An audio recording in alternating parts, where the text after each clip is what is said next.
Avoid dangerous spirals. In this episode, I'm going to address social media marketing algorithms that negatively impact people's lives. Get ready. I'm going to shoot straight with you and help you understand when social media can be a good thing and when it can be a damaging thing for you and your loved ones.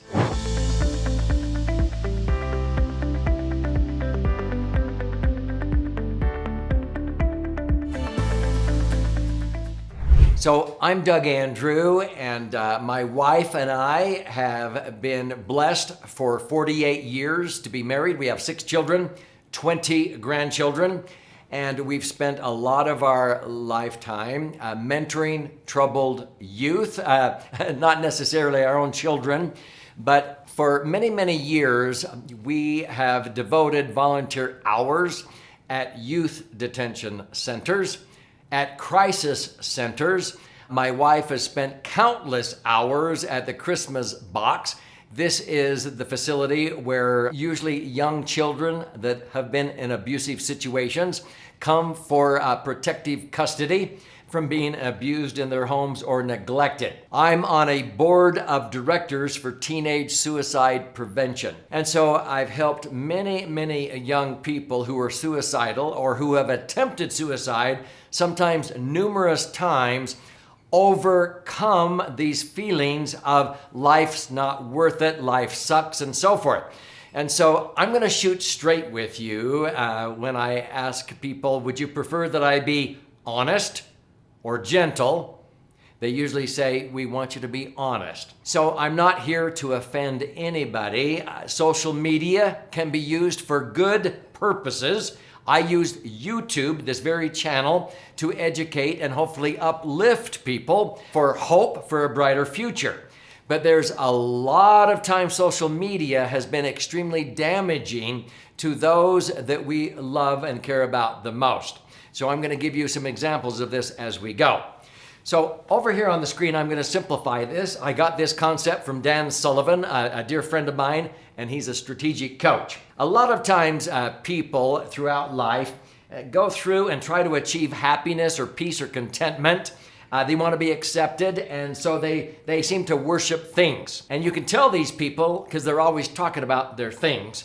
They always want the latest and greatest, a smartphone or motorcycle or car or whatever. But I've noticed a lot of people, it doesn't matter how many things they accumulate, they're still not happy. They always want the latest and the greatest. As soon as they graduate from college, they want to buy a new car. They want to get a house, then a bigger house, and then a boat and a motorhome and all kinds of things. And they're never happy because they're seeking for happiness with material things. You can probably tell these kinds of people. Then you have the people worshipers, and these are the ones who are not content maybe with themselves. They worship the rock stars, the movie stars, the professional athletes. They're always looking at what other people are doing and what they're posting on Twitter and so forth. And they usually get thrown off when some of these people make huge mistakes because they're always comparing their lives to somebody else's life and what they post on Facebook or Twitter or whatever, and they think, oh, their lives are incredible. They never have any issues. They're never depressed. No, it's a fake reality. But see, they worship people, and they never really achieve happiness when they just focus on other people. This is what I feel is the most dangerous one, and these are the thought worshipers, those that usually latch on to cliches such as, well, if it sounds too good to be true, it probably isn't true. Or everything they touch turns to gold. Everything I touch turns to nothing but dirt. I'm always losing.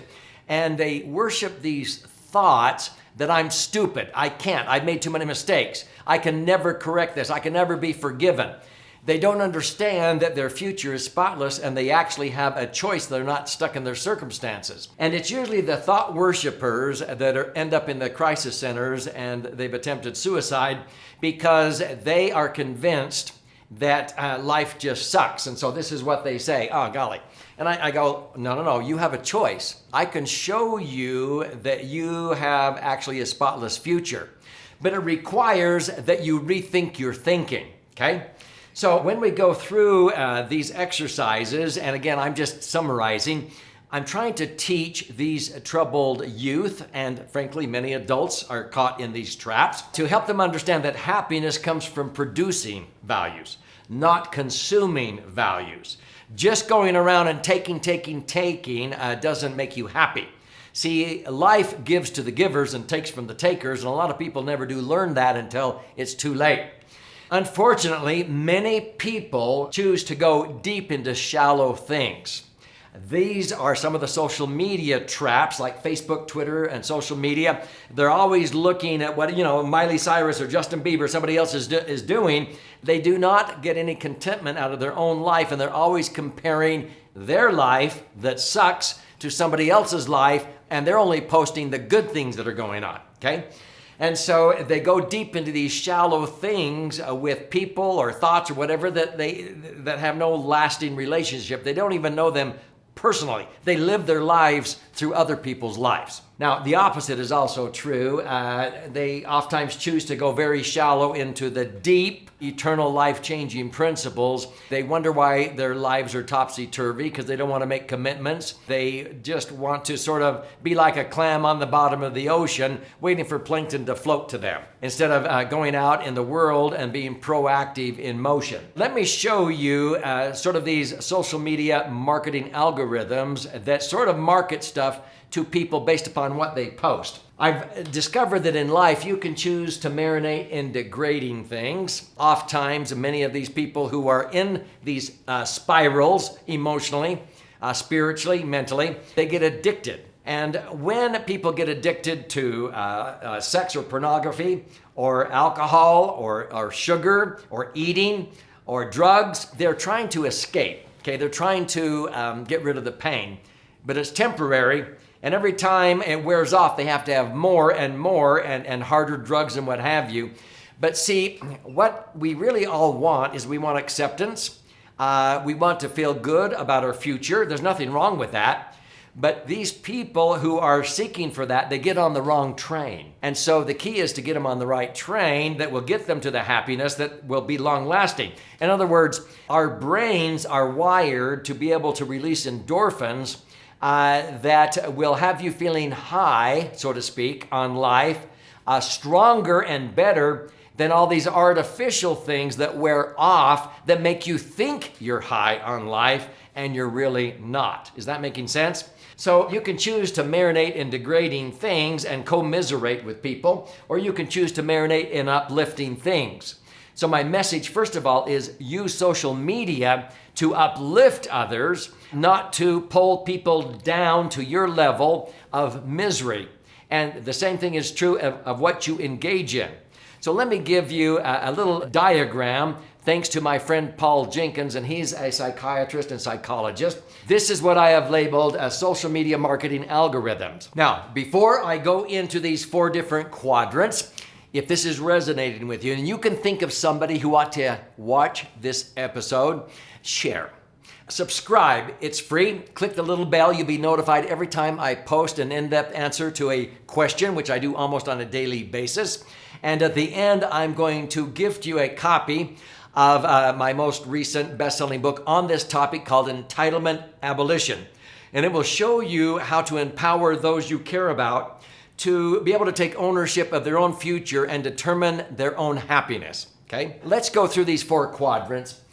This particular one here in the orange, you can tell by what people post or what they tweet, because they're always talking about how they feel, how I feel about me, okay? They're always talking about how they feel about themselves.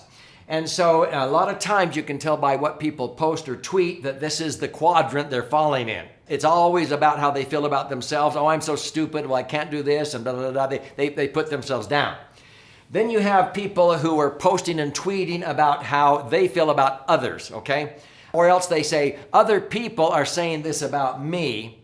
And so how they feel about me, how others feel about me, and you can tell those people that are always talking about that on social media. Then there's the others who are always talking about, well, how I feel about other people, or how I feel about the President of the United States, or about this person or that athlete. And you're always chiming in and cutting down, tearing down other people, hoping to be the last person standing.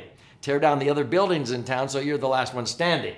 And so that falls into this one. Now, before I show you the fourth one, let me show you the dangers in these three right here. See, social media algorithms can tell whether you're in this one, or this one, and also this one down here. When you're always talking about how you feel about yourself, up here in these two, it shows anxiety. You have anxiety. You're anxious.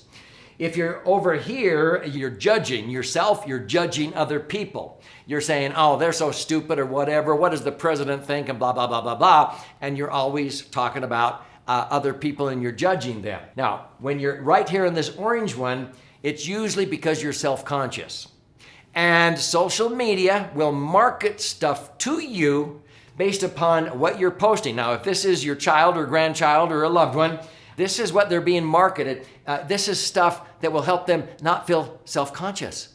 This will help them not feel anxiety. Well, a lot of the solutions actually create the spiral because it wears off and you'll have to buy more and more and more because it wears off like an addiction. Okay, it's temporary. Over here, we talk about the insecurity. So if you end up in this one, you're always talking about how other people feel about you. That means you're insecure. And so the marketing algorithms will say, oh, if you feel insecure, and they may not say it that way, but here, do this and this and this, and you'll feel more secure about yourself. And sometimes it actually causes problems as, again, that's temporary or wears off. If you're down here in this one, you're always criticizing how you feel about other people. This means that in this one, you're trapped in criticism. You're always tearing down others. You're criticizing, and they know what to market to you to help you criticize and be a critic. You know, I've been in several major capitals in the world, and I've never seen a statue erected to a critic. Yeah, but there's a lot of critics out there. This is the danger oftentimes with social media, where they market stuff to those we love and care about, but they can tell who they are based upon what they're posting, what they're tweeting. Now, what's the green one? This is influence. This is where it's not about yourself. This is about you. See, this video is not about me. This is about you. I'm concerned about you and your loved ones. I want to influence you. I want to lift you up. So if I use social media and this channel is designed to lift you up, give you hope for a brighter future, to be able to see the contrast between the darkness of the night if you keep living life the way you're living it versus the brightness of the future if you will change your ways. I want to uplift you. When you uplift others, and by the way, the only way you can lift others up is to be on higher ground. When you do that and you lift others up with social media now, you're going to understand it's not about you, it's about them. And you'll be doing a great service using social media to uplift others. To be able to go out in the world and create a better place instead of commiserating or talking about how life sucks with other people who think life sucks. That doesn't accomplish anything. You want to lift others up to a vision of a brighter future, that their future is spotless and that they have a choice, and happiness comes from within, not from external things that wear off, that require you to feed that addiction. Does this make sense? So let me show you how you can learn more about this if this is resonating with you. So if you'd like to learn more about concepts like this, I would love to gift you a copy of this best-selling book called Entitlement Abolition. It has a subtitle, How to Lead Your Family or your friends, your employees, whatever, if you're a business owner, from me to we. Together we're better, and how we can lift one another up. There's lots of ideas in here of how we teach these concepts to our children, our grandchildren, at annual family vacations with a purpose, our grandpa's camp, and on and on and on. You go to entitlementabolitionbook.com. entitlementabolitionbook.com. You contribute a nominal amount towards the shipping and handling. I'll cover the rest of that cost. I will fire out a copy of this book to you. And then there's also options there where you can listen and learn, watch and learn. We even have an 18-hour masterclass on how to teach responsibility and accountability to your loved ones and uplift them so that they are captains of their own souls, able to handle any curveball life throws at them. And that's what I want for you.